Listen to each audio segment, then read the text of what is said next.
Hello, welcome to University Television Production Presents. I'm Anna Silver, and today my guest is Debbie Kaylor from the Boise State Career Center. Debbie, I'd like to thank you today, and how are you doing? I'm doing really good, thanks for asking. Good. And would you like to start off with telling us about your background and what your role is at the Career Center? Absolutely. So I was a student here at Boise State, and I graduated from Boise State University with a degree in human resources. And while I was here, I worked on campus in student activities. I also actually got to work one summer, a really fun summer, in the outdoor rental program, helping with raft trips. So that was a lot of fun. And then after I graduated, I went to work for a company called Extended Systems. It was a high-tech company here in Boise, Idaho. Got to travel the world, go to France, Germany, the UK, Italy, the Netherlands. Got to spend a lot of time doing acquisitions and mergers with that small company. And then I had the opportunity to come back to Boise State, which was really exciting for me because when I graduated, I begged them to let me stay on campus, begged, and they wouldn't let me stay. They told me to go out and see what the world had to offer, so I did, and then I got to come back into the Career Center, and then in 2007, Dick Rapp, who was the original Career Center director, he'd been at the Career Center for 37 years, retired, and I got to take his place as the director of the Career Center. And you just loved it here so much, you had to come back, right? I had to come back, absolutely, yep. And how did you find out about the position at the Career Center? Networking, which is the key to everything. Right.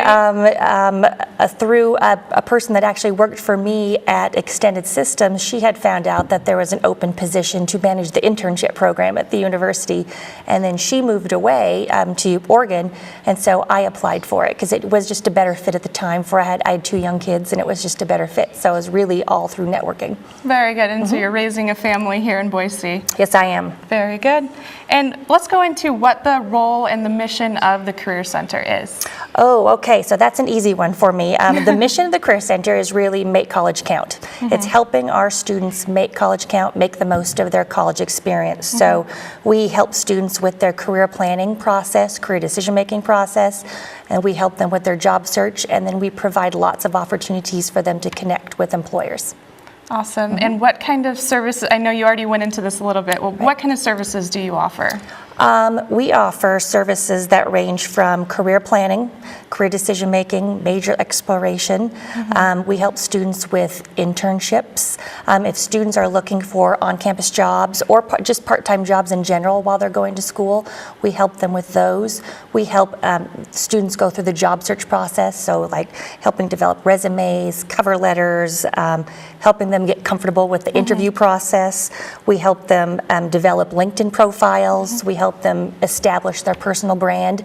And then again, we have all kinds of different events that they can go to as well, and workshops. And wonderful. Yeah. So a lot of freshmen coming into college may not utilize the Career Center right away, and they may just pick a major that they're interested in, but not really think about what career they want to go into. What would you encourage freshmen to do right away when they're coming into college?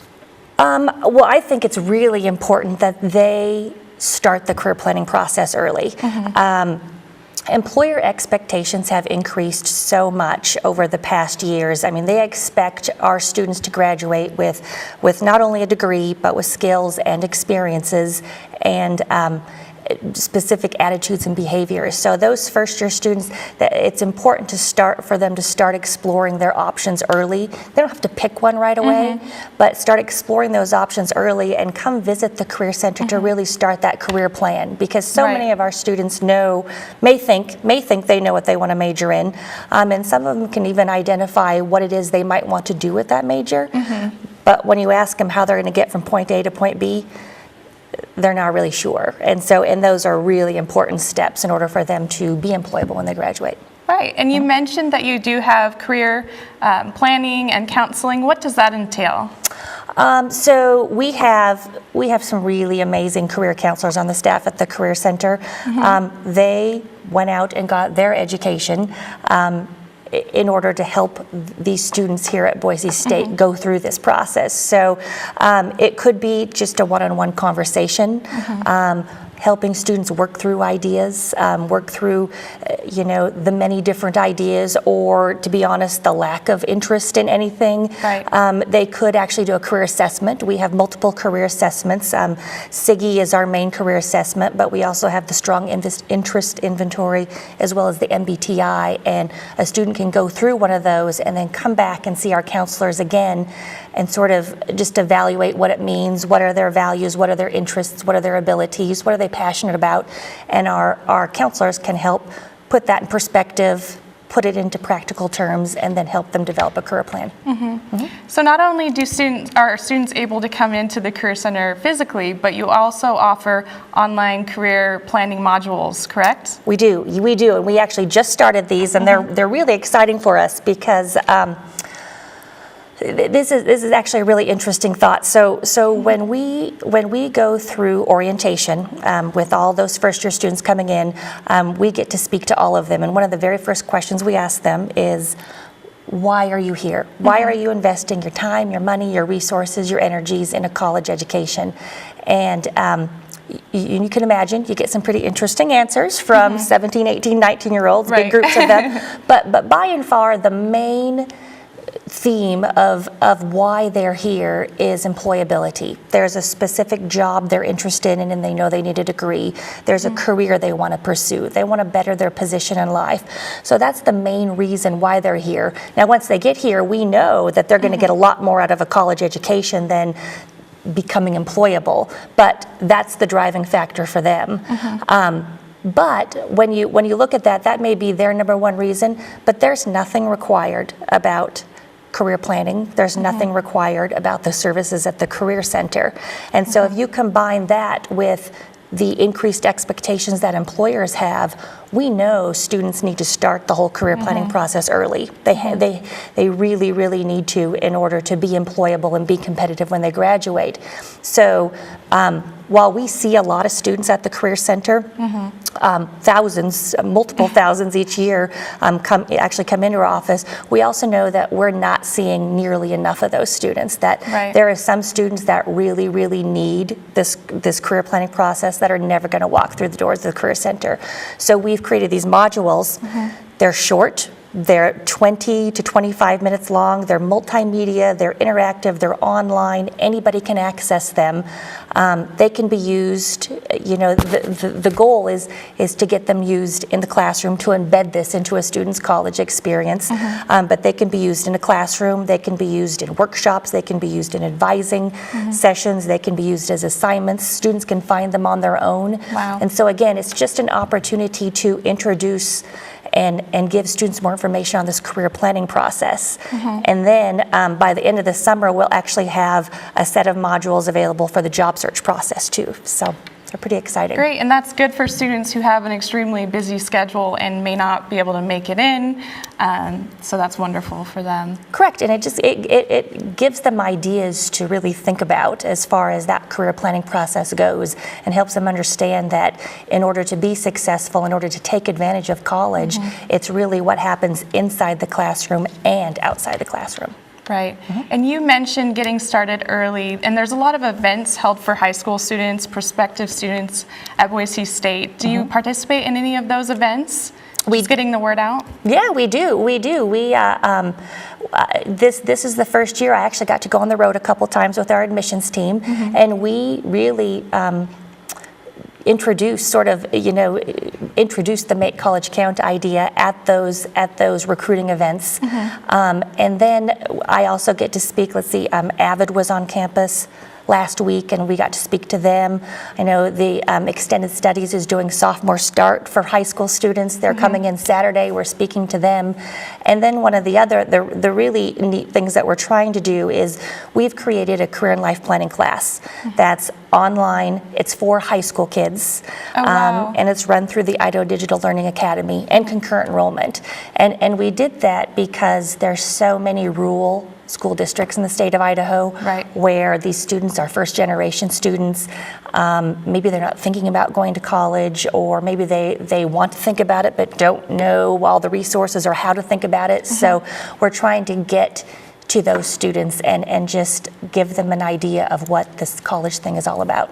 Yeah, and like you said, for those students coming from those rural high schools, they may not have those resources Right. available to them even in their own counseling services, so that's good. Right, and they don't. I mean, I grew up in a rural high school in Idaho, and I think my career counselor was also the PE teacher and the home ec teacher and, maybe the history teacher, and so they just have so many different hats on, they don't have time to think about those type of things and really help those students.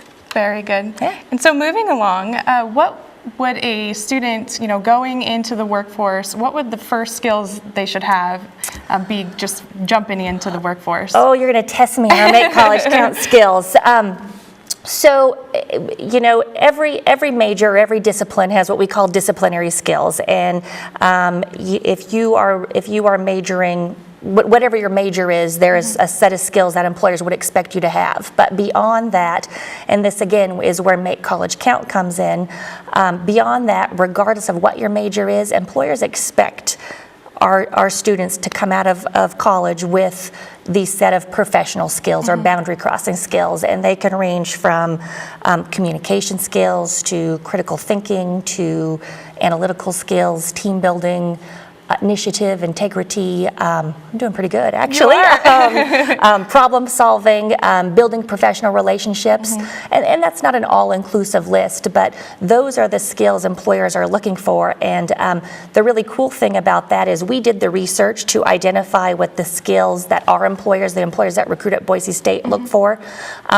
They're really not any different than national skills by any means, but it means a lot to know that our president, our administration, invested in this research. And then the really neat connection is that these skills that we have map directly to the university learning outcomes of Boise State. Great. And you mentioned Making College Count. Could you explain that further? Sure. So Making College Count is really it's the Career Center's initiative.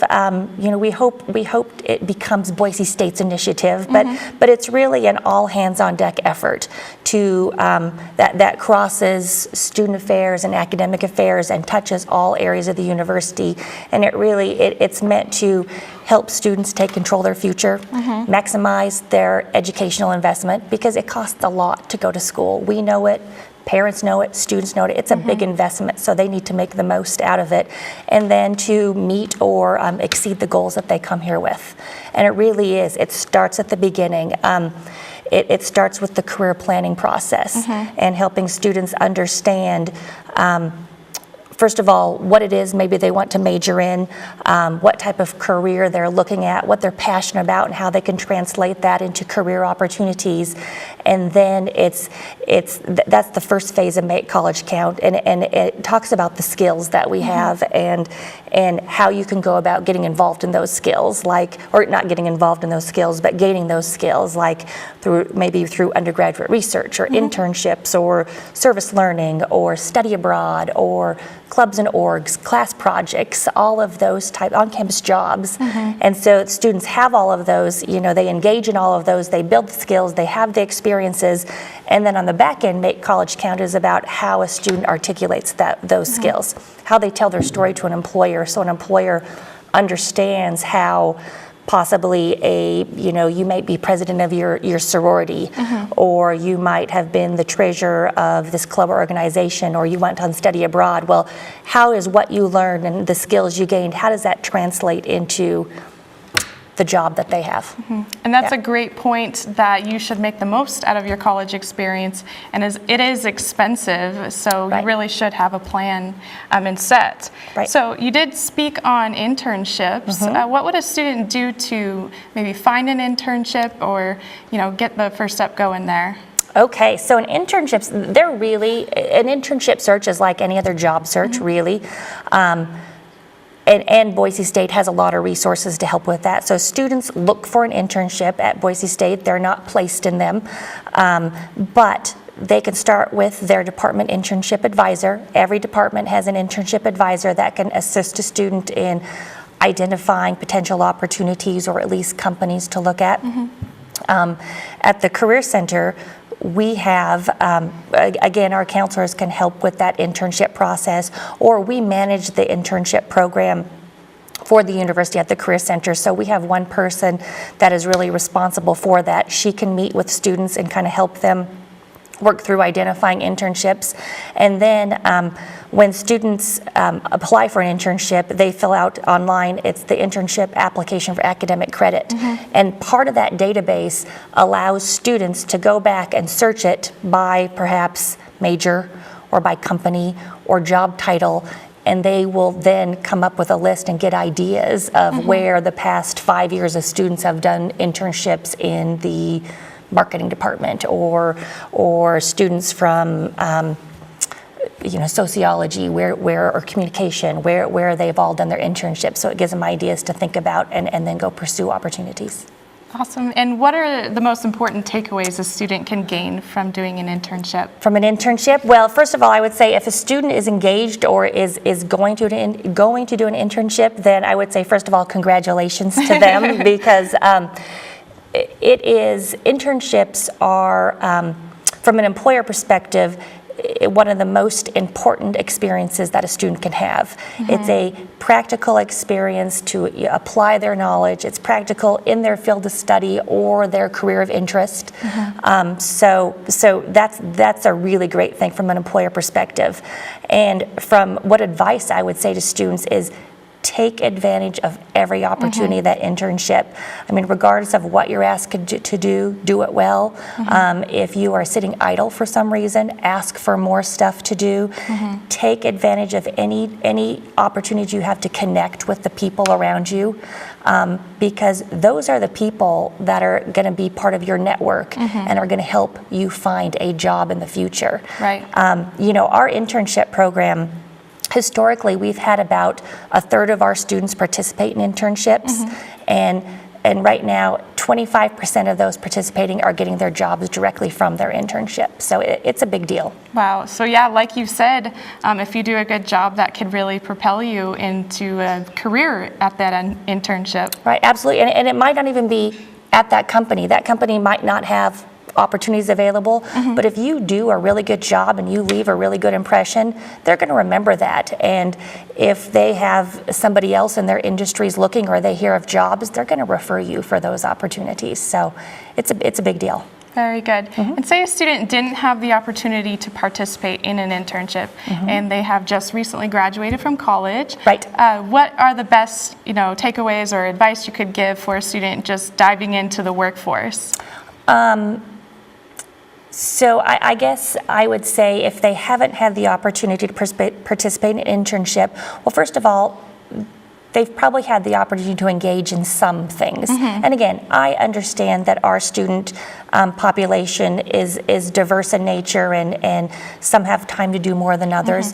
But regardless of what you do, there's skills that you're gaining. Right. And so while employers are looking for a set of skills and they're looking for this package that you're going to bring, it doesn't all have to be through a job experience. It could be the student who has led class projects, or who participates in a club, or maybe just has volunteered on service Saturdays, so it's really looking at your overall experiences at Boise State and beyond.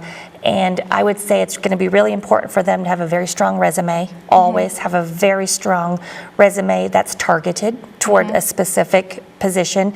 Never just send out a whole bunch of generic resumes. It's kind of a waste of time. So you want to target those resumes towards your position. You want to have a strong cover letter. And you want to have practice interviewing. And then the big thing really is using all of your resources. And sometimes, students will come in and they'll and even alumni come in and they won't want to use all the resources. They don't want to bother so-and-so who happens to work at a company they're interested in. Well, that's the way it works, and so many jobs, the majority of jobs are probably found on your network versus them being advertised somewhere. So use that network. Don't be afraid to ask them to be a referral, to be a reference, whatever it takes, so that students can get, or graduates can get their resume pulled out of the stack, the big stack that's sitting on the hiring manager's desk, and put in front of somebody, because hiring managers love referrals. Yeah, so it's very important to utilize those experiences from your college on your resume. Absolutely. Right. And so some students might think writing a resume is just enough. How important is the cover letter as well as that? I would say always write a cover letter. And again, I know now that there are some job postings, some positions that don't ask for one. And when you talk to employers will say one of three things. They'll say, cover letter, are you kidding? I barely have time to look at a resume. Why? I'm not going to read a cover letter. You know, and then we have employers that say, absolutely, I read it like it's, I read the cover letter and then I look at the resume. And we have employers that say, I look at the resume. If I like the resume, I'll read the cover letter. My theory is you should always write one, assuming that it's a really, really well-written cover letter, because it is a chance for employers to, it's a sample of your writing. And writing, communication skills are critical for success in the workforce. So it's a sample of your writing. It sets you apart from the people who didn't write the cover letter. It just it goes to show that you're going to go that extra mile.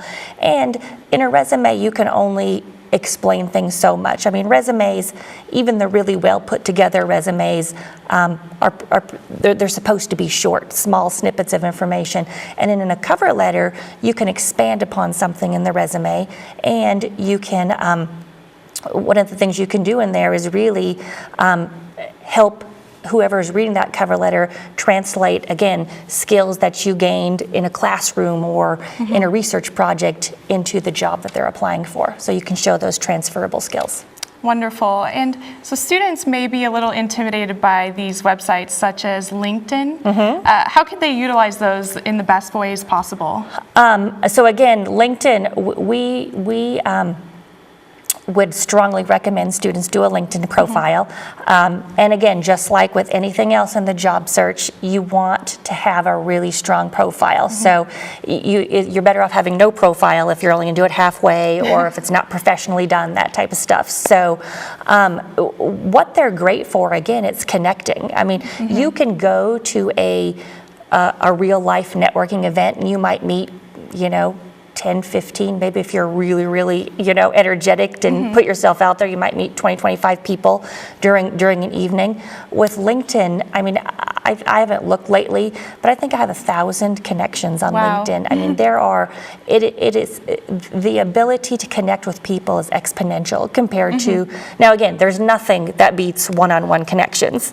But with LinkedIn, you can connect with so many people, and you can connect with the people you're connected with. You can connect with their networks, and LinkedIn makes it really easy to get into, to connect into companies, and you can use it to research companies, and you can use it to see what jobs are available at companies. We offer LinkedIn one-on-one appointments to help students create that LinkedIn profile and understand how to best use it, and we also offer workshops.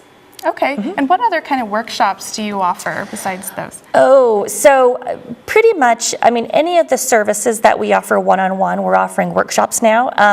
One of the things that we're and it's a great challenge is that since Make College Count has come out, it's resonating with students, and so we are getting a lot of students in our office, which is exciting, but we can't sustain that type of, those type of one-on-one appointments. So we're offering a lot of workshops that are similar to those. And so we offer, again, career planning workshops. We offer workshops that are sort of the precursor to SIGI, which is the baseline career assessments. So, we offer resume and interviewing workshops and LinkedIn workshops. And one of the really cool workshops we're doing right now is and again, it comes around the back end of Make College Count. We call them unpacking your bags workshops or skill translation workshops. So,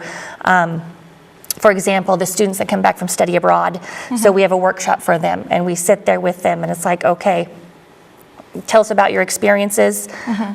how are you going to translate to that to an employer? What of those experiences do you think an employer will find compelling? So we've done that with study abroad. We've done that with on-campus student employees. We've done that in housing and with our ambassadors. We're doing it with our work-study service learning students tomorrow night. So that's a great way, because that's one of the hardest things, I think, is for students. Students know they've done stuff, and it's not just students, everybody knows they've done stuff, but how do they translate that into something that makes sense to a potential employer? Very good. So we're wrapping up. We just have time for a couple more questions. Okay. So personally, I've been receiving emails from the Career Center, from different employers that are recruiting. Do you advertise for those employers? Do they pay you to put those advertisements in students' emails, or how does that work? We don't. I wish they paid us. I wish. No. We actually, so we get hundreds of jobs. I mean, at any given time, there are, and I don't even know the number, I should know it, but several hundred, up to 500 jobs on Bronco jobs at any given time. And as we see jobs that are unique or interesting or we think would be high demand types of jobs, then we will push those jobs directly out to students based on maybe their year in school or something like that. So that's why you get those. Okay, so you kind of gear it towards certain demographics. Certain demographics, sometimes majors. And again, there are some jobs that are very specific to majors. You know, the accounting students will always get the accounting firm, positions. But then when employers come in and they say, we're just looking for, these two majors, we have this public relations job and we're looking for a marketing major. It's like, well, okay, great. We can push it out to our marketing seniors, but have you thought about our comm seniors or our English seniors, or and so then we push it out to large groups like that, and then that allows employers to see a more diverse group of candidates. Okay, and one last question. How would students, alumni, keep in touch on, current events, things going on at the Career Center? What should they, keep a look out for? Well, we're on all sorts of social media, and I'm not really great at it, but I know we're on Facebook and Twitter and LinkedIn and Instagram, I think. So you can certainly find stuff on those forms of social media. We also do email students about current events, big career fairs. We have some big major events that happen every year, and so they can find out that way. And then alumni can stay connected with us if they want to join our alumni career volunteer program, which allows alumni to give back to the university, give back to the students, or connect with the students and offer up their expertise in specific fields or areas, or in short time spans, or they can dedicate more time. It's theirs to manage. Well, Debbie, I want to thank you for speaking with me today. It was wonderful talking to you. Well, thank you for having me. This was a lot of fun. Absolutely. And thank you for tuning in to University Television Production Presents. I'm Anna Silver, and have a great day.